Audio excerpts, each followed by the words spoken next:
¿Alguien se imagina ser uno de los compositores más grandes de su tiempo y de repente, en la cima del éxito, decidir que ya no va a escribir ni una nota más? Pues esa es la increíble historia que vamos a desgranar hoy, la de Johannes Brahms, un gigante de la música clásica que casi lo deja todo. Y aquí, justo aquí, es donde arranca nuestra historia, la del compositor que casi tira la toalla. Es una especie de misterio, ¿no? El final de una era creativa que por poco se precipita. La verdad es que es una pregunta que da mucho que pensar. O sea, ¿qué puede pasar por la cabeza de un genio, de un maestro aclamado en toda Europa, para que un día se levante y diga, se acabó, ya no tengo nada más que decir? Pues eso fue lo que pasó. Se lo comunicó a su editor, así tal cual, que estaba creativamente vacío, agotado. Para el mundo de la música fue un bombazo, un auténtico shock. Parecía el final de una época. Pero claro, una decisión así no se toma de la noche a la mañana. Detrás de todo esto había un conflicto mucho más grande.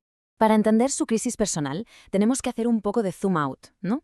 Ver el panorama completo. Y lo que nos encontramos es un mundo musical lleno de rivalidades. Un conflicto histórico que, literalmente, estaba partiendo en dos el alma de la música. Es que hay que imaginarse el ambiente. El final del siglo XIX no era precisamente un remanso de paz para un compositor. Era, más bien, un campo de batalla de ideas con dos bandos enfrentados a muerte sobre cuál era el futuro del arte. A este follón se le acabó llamando la Guerra de los Románticos. Y ojo, que no era una simple discusión de «a mí me gusta más esto que lo otro». No, era una lucha a un nivel mucho más profundo, sobre el propósito mismo de la música. ¿Para qué sirve? Esa era la gran pregunta. La cosa estaba muy polarizada. Por un lado estaban los progresistas, con Wagner y Liszt a la cabeza. Ellos decían, rompamos con todo, la música tiene que contar historias, fusionarse con la literatura, con el mito. Querían crear la obra de arte total. Y en la otra esquina del ring, pues los tradicionalistas, con nuestro Brahms como estandarte. Ellos defendían la música absoluta, o sea, la música por la música. Un lenguaje puro que no necesita muletas. Para ellos, la belleza estaba en la estructura, en la perfección de la forma. El contraste, como se ve, era brutal. Por un lado, el fuego, la revolución de Wagner, dispuesto a saltarse todas las reglas con tal de contar sus dramas épicos. Y por el otro, la calma, la estructura, la lógica casi matemática de Brahms, que buscaba la emoción perfeccionando las formas de siempre.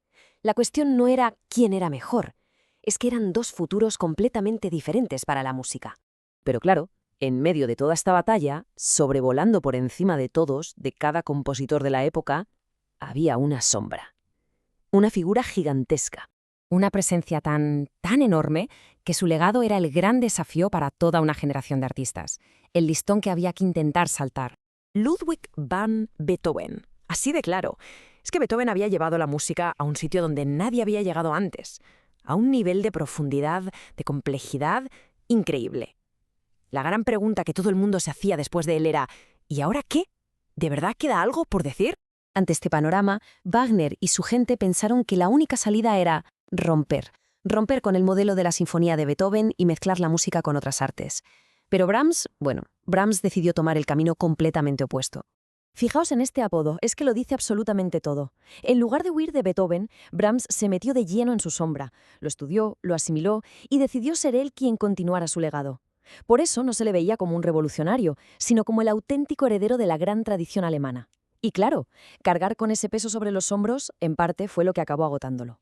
Y justo aquí, cuando parece que la historia se acaba, es cuando da un giro de guión totalmente inesperado. Justo cuando Brahms ya había decidido que su viaje creativo había llegado a su fin, un encuentro, casi por casualidad, lo iba a cambiar absolutamente todo. Resulta que Brahms hizo un viaje a una pequeña ciudad, Meiningen, y ahí, en un concierto, escuchó a un músico y la forma en que tocaba sencillamente lo dejó sin palabras, sin aliento. Era un sonido que jamás había escuchado. Este músico se llamaba Richard Mühlfeld, y lo más curioso es que no era un clarinetista convencional. Había empezado como violinista, lo que le dio una sensibilidad especial para la melodía, un fraseo que casi parecía una voz humana. Luego se pasó al clarinete, aprendiendo por su cuenta, y así desarrolló un estilo súper personal, muy expresivo, totalmente alejado de la rigidez de los conservatorios. Brahms lo describió perfectamente. No era solo que fuera un virtuoso, ¿sabes? No era la técnica. Era la profundidad del sonido, esa calidez, esa cualidad casi humana en el tono, que despertó algo dentro del compositor ya retirado. Fue como encontrar el sonido que, sin saberlo, había estado esperando toda su vida. Fue tal el chispazo, tal la inspiración, que Brahms rompió su jubilación. Se puso a escribir de nuevo, y el resultado fue lo que se conoce como el ciclo de Meiningen. Ni más ni menos que 4 obras maestras, que a día de hoy son la cima absoluta del repertorio para clarinete. En ellas se nota esa melancolía de otoño, esa reflexión serena y profunda que solo puede plasmar un maestro que ya está al final de su camino. El compositor estaba tan fascinado que le puso un apodo a Mühlfeld, Fräulein Clarinete, o sea, señorita clarinete. Este apodo tan cariñoso lo dice todo, ¿verdad? Para Brahms, el sonido de Mühlfeld no era el de un simple instrumento, era una voz, una primadona, como él decía, capaz de expresar hasta la emoción más delicada. Y este estallido final de creatividad, esta especie de renacimiento, fue lo que terminó de consolidar su legado. Y de paso, ofreció una solución, una tercera vía, por así decirlo, en esa gran guerra de los románticos. Porque aquí está la clave de todo. Brahms no era un carca, un reaccionario que miraba al pasado y ya está. Para nada. Su música es súper romántica, súper emocional. Lo que pasa es que él cogía toda esa emoción y la canalizaba a través de la disciplina, de la lógica de las formas clásicas. Consiguió una síntesis perfecta. Demostró que mirar hacia atrás a veces puede ser el acto más revolucionario de todos.